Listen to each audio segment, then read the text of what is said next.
কি অবস্থা দাদু?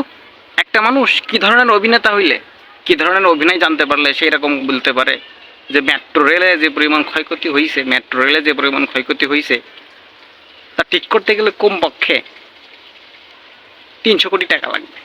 হুম? পরে খোঁজখবর নিয়ে দেয়া হলো যে 50 কোটিও লাগবে না। আর একজন বলে কি মেট্রো রেল আর চলবে না, মেট্রো রেল চলতে গেলে 1 বছর সময় লাগবে। অথচ মেট্রো রেলে তো 17ই আগস্টের থেকে চালু হচ্ছে, মেট্রো রেলে কোনো ক্ষয়ক্ষতি হয়নি। তেমন কোনো ধরনের ক্ষয়ক্ষতি হয়নি। অথচ কি এরা কি ধরনের অভিনেতা, এরা কি ধরনের অভিনয় করতে পারে? এটা আমাদের সাথে এরা সিনেমিনি খেলিছে, কি ধরনের অভিনয় করেছে। বাকি যে 2.5 কোটি টাকা, এরা কি সেটাতে চা নাস্তা খাইতো? আমাদের টাকাগুলো এরা এভাবে আমাদেরকে নিয়ে এদের এভাবে সিনেমিনি খেলিছে। ভাই, তোদেরকে অ্যাওয়ার্ড দেওয়া উচিত অভিনয়ের উপরে। তোর এত সুন্দর, এত চমৎকার, এত ভালো অভিনয় করতে পারিস, বুকে আয়, বুকে আয়। পাইলে সবাই রে।